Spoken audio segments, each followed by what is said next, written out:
you, Senator Rounds. Senator King. Thank you, Madam Chair, and I'm impressed by the upgrade in the chairmanship of this committee overnight. That's between you and me and not Senator Wicker.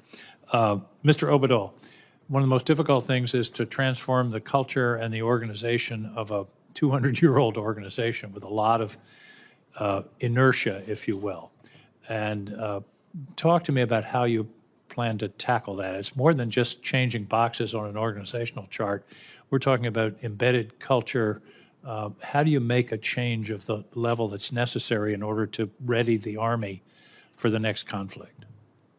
Well, Senator, thank you for the question, because it goes to the very root of the Army, which is culture. The Army is the service that is about human beings, and the machines are there to only ensure that our human beings are as effective as possible on the battlefield.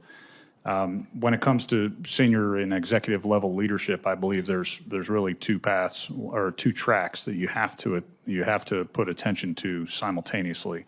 One are the technical aspects of management, and that is setting the course and resource management decisions that have to be made, setting milestones and clear objectives. And the other side is leadership, and that is a bit more difficult to define on paper. And so it takes senior leaders and subordinate leaders down to the very squad and team level to ensure that we are fostering the culture that the Secretary and the Chief set for our uniformed and civilian personnel. When it comes to changing that, I acknowledge that, as you said, it is incredibly difficult. You want to change the culture, but not destroy the positive aspects of the culture. Right. I think that you have to state what the values are of our Army, and those need to be not only reiterated so that soldiers understand them and civilians understand them, but leaders need to engage in their formations and have those discussions so there's something behind it. Let's move for a minute to numbers and staff.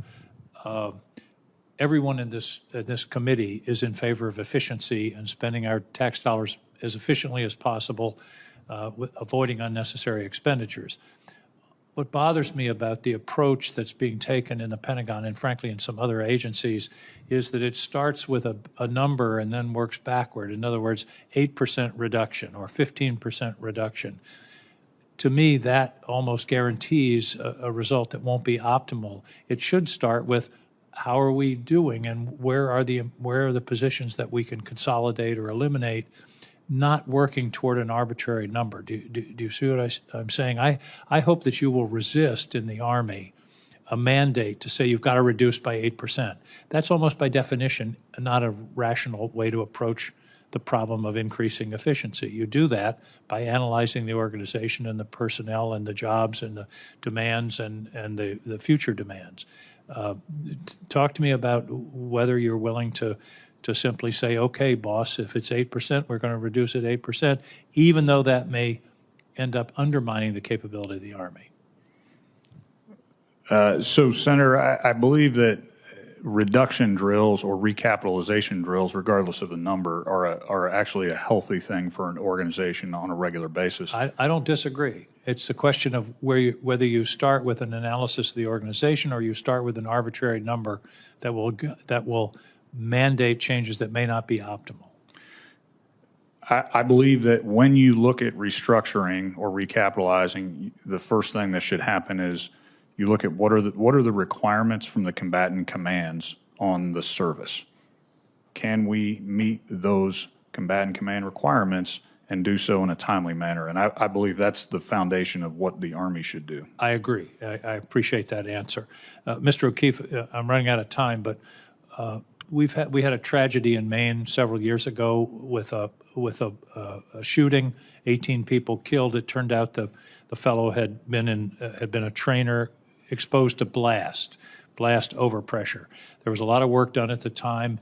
I hope that you will commit to maintaining that work and to be sure that what was learned in those various reports that were made gets down to the troop level so that it's not just a report on the shelf in the Pentagon, but it actually affects conduct, because this is, as you know, one of the most serious problems coming out of the Mideast wars is the effects of continuous exposure to blast overpressure.